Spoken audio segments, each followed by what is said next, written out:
ఇటు ఆత్మకూరు నియోజకవర్గంలో వడగండ్ల వానకు నష్టపోయిన రైతులను ప్రభుత్వం ఆదుకుంటుందని మంత్రి ఆనం రామనారాయణ రెడ్డి భరోసా ఇచ్చారు. అనంతసాగరం మండలం చిలకమర్రి గ్రామంలో అకాల వర్షాలకు దెబ్బతిన్న వరి పంటలను మంత్రి ఆనం పరిశీలించారు. స్థానిక రైతులు అధికారులతో మాట్లాడి నష్టంపై ఆరా తీశారు. వర్షాల వల్ల నష్టపోయిన రైతులకు పరిహారం చెల్లిస్తామని మంత్రి ఆనం స్పష్టం చేశారు. నివేదికల ప్రకారం లింగసముద్రం, అనంతసాగరం, రాపూరు, కలువాయి, సీతారాంపురం, మరిపాడు ఈ 6 మండలాల్లో 21 గ్రామాల్లో ఈ యొక్క వడగళ్ల వర్షం గాలితో నష్టం జరిగిందని ఇప్పుడు ఈ నివేదికలను ఆధారంగా చేసి చూస్తే ఎక్కువ నష్టం జరిగింది అనంతసాగరం మండలంలో. దాదాపు 1131 మంది రైతులకి నష్టపోయారు.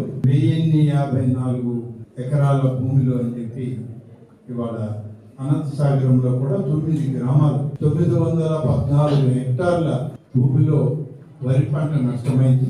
అలాగే ప్రతి 140 ఎకరాల్లో 1054 ఎకరాల్లో హెక్టార్లలో ఇది నష్టం జరిగింది. దీని మీద ఇవాళ ఇప్పటికే జిల్లా అధికారులకి మన ముఖ్యమంత్రి చంద్రబాబు నాయుడు గారు ఆదేశాలు ఇవ్వడం, శ్రీ అచ్చెన్నాయుడు గారు కూడా క్రింది స్థాయి అధికారులకు ఆదేశాలు ఇచ్చి దీనికి ఏ మేరకు నష్టం జరిగింది, నష్టం జరిగిన రైతులు ఎంతమంది, ఏ పంటలకు నష్టం జరిగింది అనేటువంటి నివేదికలు పంపమని కోరారు.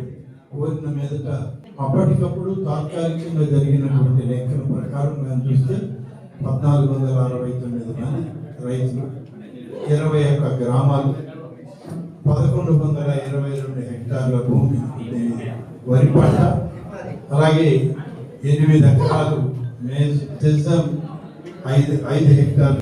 అందుకని మనం సరైనటువంటి ఆధారాలతో సరైన నివేదికల్ని పూర్తి స్థాయి నివేదికలను పంపాలి. ఇది అనంతసాగరం మండలం. మిగిలిన రెవెన్యూ డివిజన్లో మన ఆర్డీఓ గారే మిగిలినటువంటి మండలాలకు కూడా ఆర్డీఓగా ఉన్నారు. ప్రతి రైతు యొక్క భూమిని పరిశీలించి అక్కడ ఉన్న పంటను పరిశీలించి జరిగేటువంటి దాన్ని వాళ్ళకన్నిటికీ రికార్డు తయారు చేసి పంపాల్సిందిగా ఇప్పటికే అధికారులు చూసిన దగ్గర మాట్లాడిన దగ్గర అంతా చెప్పారు. మళ్ళీ ఒకసారి ఈ సమావేశంలో అందరికీ ఇవే ఆదేశాలుగానే ఇస్తున్నాను. ఈ ఆదేశాలతో మీరు పూర్తి స్థాయి నివేదికలు ప్రభుత్వానికి కలెక్టర్ గారి ద్వారా పంపించమని చెప్పి ప్రత్యక్షంగా చూడాలి. నష్టం ఎంత జరిగింది అనేది కాదు, నష్టం జరిగిన రైతును పరామర్శించాలి. ఆ రైతుల యొక్క ఆవేదన కొంతైనా మనం తగ్గించగలిగితే ఆ రైతు కొంత కోరుకుంటాడనే ఉద్దేశంతోనే రైతులు కానీ కౌలు రైతులు కానీ ఇద్దరిని కూడా పరికరించాలనే ఉద్దేశంతో ఇవాళ ఉదయమే మరి రావడం జరిగింది.